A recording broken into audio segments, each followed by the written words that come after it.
Shalom, shalom, shalom. And by the time you hear it, Shabbat shalom. It's actually Thursday. But for me, tomorrow, it's horse and buggy time. I'm on call all weekend.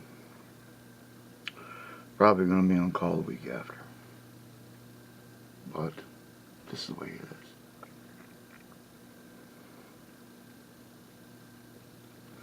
I've been having some conversations with people off and on. They have a high degree of moral sensibilities. Nothing wrong with that. It's just not going to happen.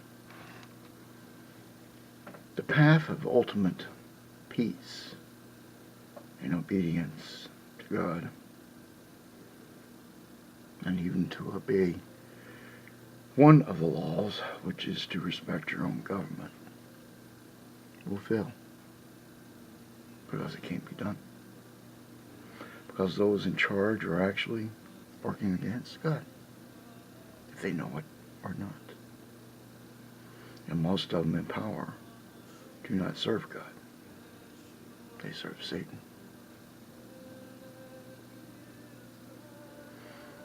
We can look about the world, no matter where we seek, and we find nothing but travesties, horrors,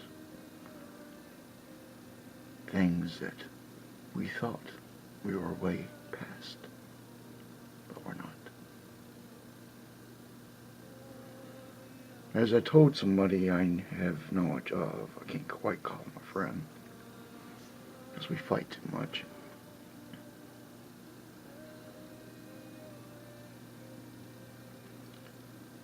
There will be wars and rumors of wars. But these things must pass. But,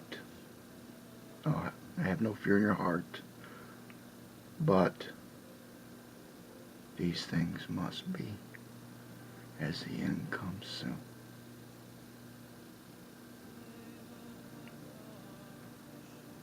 There's a build-up in the time of the end, where nation turns against nation, father against son, mother against daughter, and so on. You cannot avoid what is about to happen. The world in itself will tear itself apart.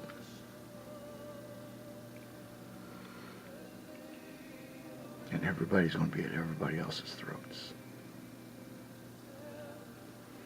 It is potentially highly possible that hundreds of millions will die in this struggle, which will last about 15 years. But that isn't the end, only the beginning of that which comes. In the future that comes, the lion's share of humanity is dead. 98% of all human life will be extinguished one way or another, leaving a small handful of people left. Some good, some evil. There is no rapture, there is no escape. There's no way to hide from all this. There's no hole deep enough. There's no place in the sky. And there is no planet to go to, because we lack the technology to get there. Well, I shouldn't say technology. We lack reliable transport there, because they don't want you off this planet. They want you here.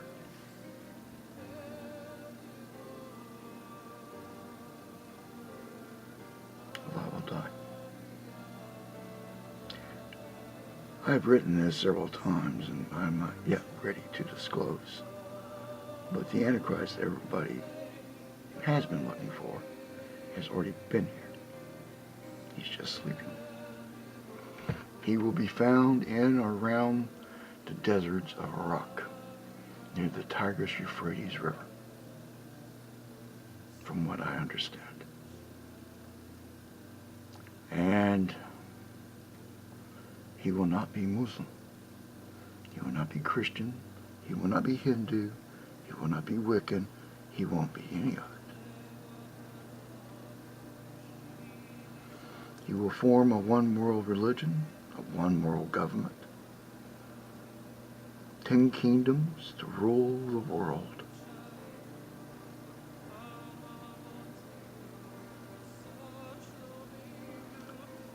In 1,260 days, he breaks the covenant of peace that was supposed to last 7 years and declares war upon the world. He is the rider of the white horse.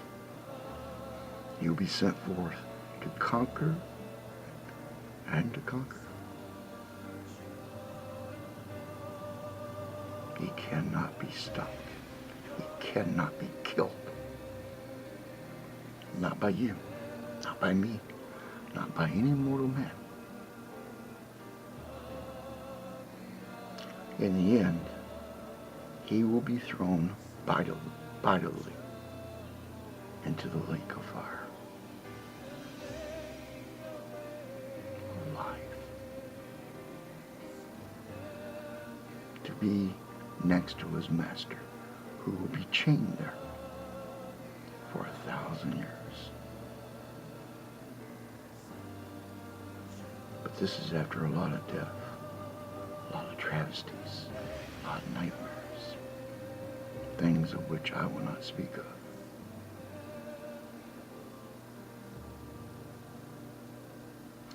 The pre-tribbers are anxiously waiting to be beamed out. But they won't be beamed out. They have to stay. They must confront the Antichrist. They must pick and choose. This edict has already been given out. They're only fooling themselves to believe otherwise. We can go into variations of the possibilities of what is to come, but it would take far too long. I do plan to pick up my sermon again on the Nephilim and explain from where I left off, where are we going and why. I've been holding back for reasons of my own.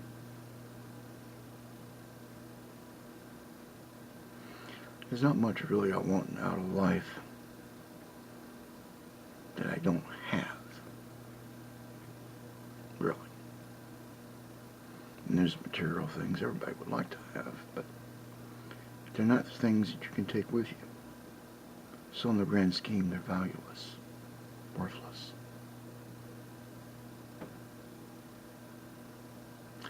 The only thing I need is my McGraw, wherever she is. She's it. The only thing I require. And of course I'll do what I must do if she is here or if she's not.